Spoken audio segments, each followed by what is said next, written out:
What good YouTube, and welcome to the house. The if it's on market watch, it's too late crowd grows even quieter, and this is one of the last thanks John Moore cards, as I pointed it out twice while it was at $12 and then $15 again. You can even see some of the spikes in the graph there, and it went up. I think I even posted this on Twitter and it had got a lot of traction, and I just really liked the art. That was about it. I'm like, it's an icon from 5Ds, and then people were arguing, no, Starlight overshadows it so much that it takes such a backseat, and I'm like, dude, look at that pose, and it's in a set that will age. I just thought it was a really great pickup, especially with QCRs not being reprinted in QCR.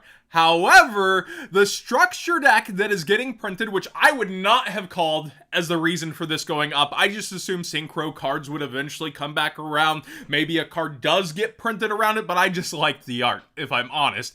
This will have 8 new cards and a Starlight pack alongside it in the OCG, and if they continue with the blue eye structure kind of thing, we'll get some of those here in the TCG, and they didn't say anything about not starlighting something like this. If it would be in there, that would be devastating for this card. We'll have to wait and see, but do be aware, there's nothing stopping Konami from going towards Starlights with that, but maybe it's just the new cards. Maybe it is just those that will end up having that, because it says 5 of the 8 new cards in that super or higher, so some callbacks in the OCG may end up in that slot, and imagine that is a possibility, because Konami can do whatever Konami wants, and I can't see the future. I don't have time traveling info brokers, but do be aware, that's a possibility. Revolution Synchron is immediately going up to the news. I would imagine this would get reprinted. It already does have a Mega 10 reprint,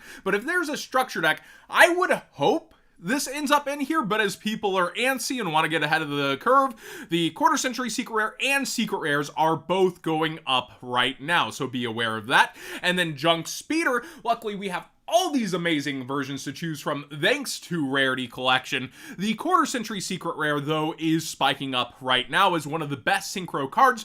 Do be aware that secret rare does match quite a few synchro cards in its rarity, and I think that might be how it actually debuted in the 10s. Let's see here. I know I'm old, live editing done. Yeah, Mega 10 secret rare right there is actually in that slot.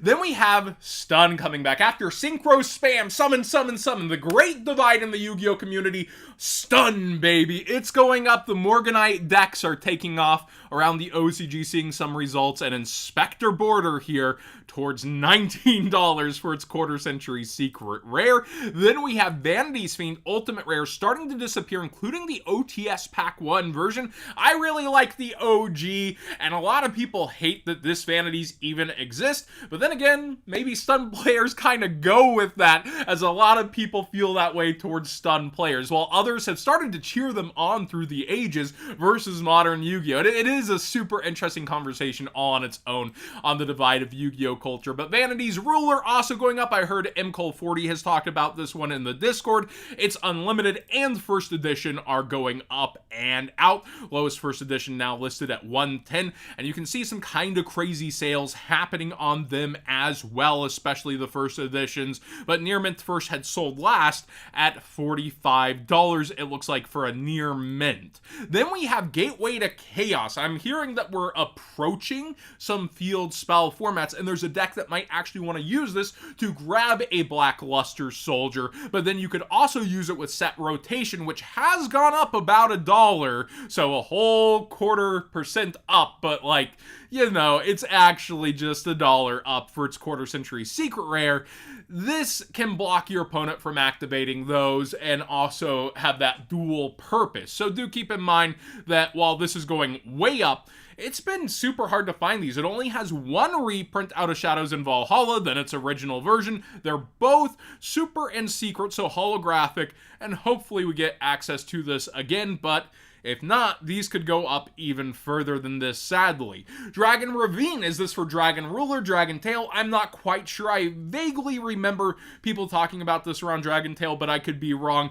This is going up towards $23 for its quarter century secret rare, and does have that double purpose of past format play, as Dragon Rulers is a overhyped past format. I always say overhyped, because people include it in that top 5 conversation, yet it just doesn't really appear in play and representation. So maybe the proof will be in the pudding one day, but for now I think it's overhyped personally in terms of representation versus the dollars it's moved on the market.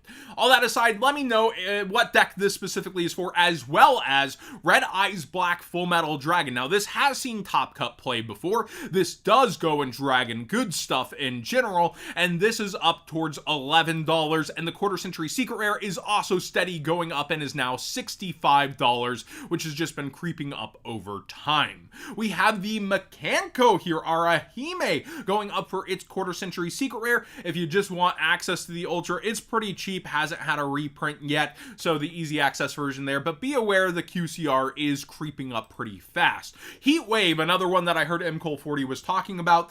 Tenpai can play it, Cyber Dragon can play it, there's multiple decks that will actually take advantage. Its quarter century secret rare is going up, and it is a smart-ish call in my opinion just to have this high rarity card for how overhyped this card has of a history of getting bought out and pushed when it only had a few versions, but it's also a Star Strike Blast card, and that has its own set of overhyped history, doesn't it? Kokamaro Drago is maybe one of the most underestimated cards of all time that's really found its place in past formats. It has gone up for its quarter century secret rare towards 25 and quickly up from there, including the sales being in the 28s recently for the I gotta have it while it's going crowd. Then we have Stratos, never bet against max rarity heroes. Its quarter century secret rare is currently the most expensive listed, not sold, listed out of the 3 Starlight and Ultimate Rare max rarities. Sorry, stumbled a little there. Live editing done cheap. But you can see here it's been spiking up, it's been hard focused, and it's the newest printing, so it's the easiest one to do this to, and it has sold out at the $75 mark multiple times, and now the lowest listings are triple digits, not the sales. So it is trying to push up against the Starlight and the Ultimate Rare. The Ultimate is in the low hundreds, lowest listed, and the Starlight Rare, which is much harder to get in my opinion, is around $102 lowest, and its sales are right around there. So let me know which version of Stratos you like the most, how you think it will age. We don't have any guarantee they want reprint Starlight somewhere. They just initially said they want Be Unlimited. They didn't say they want to do them again, and then we did already see Unlimited Power of the Elements Starlights, so I'm wondering how immune Starlights are to Starlight reprints. I would hope that they don't, though, but we never know with Konami and their feelings on cashing in. Then finally, quarter century secret rare and collector rare purely stuff is all getting bought out on rumors. Again, very strong rumors are going around on Purely, as well as another deck that we just discussed recently. I'm boomering out just a bit. I tend not to talk about rumors, but they've seemed so concrete and nailed on the head lately, and Purely is another one of those decks that has those cycling around it, so we see the QCR for it going, and again, just a ton of the cards are super low on quantity now, and it really is kind of Yu-Gi-Oh's Eevee for now. I don't know how long that will stay, but if they keep printing support, they could keep that limelight on it. Heck, there's even a fan studio statue on that one. I could talk about the merch now, right? Thanks for watching today's Market Watch. Please subscribe if you haven't already. Give this video a thumbs up if you enjoy these conversations, and they are conversations. I like to actually get the feedback when I don't know on cards. I'm genuinely asking the audience. I'm not trying to make a back and forth in the comments. I'm like, hey, what's up with this? Either my Discord doesn't know or the reason wasn't posted there, and I'd like the audience to be able to scroll down and have those answers too. And sometimes y'all blow me away with the information you have and insight. It really does help my content as well.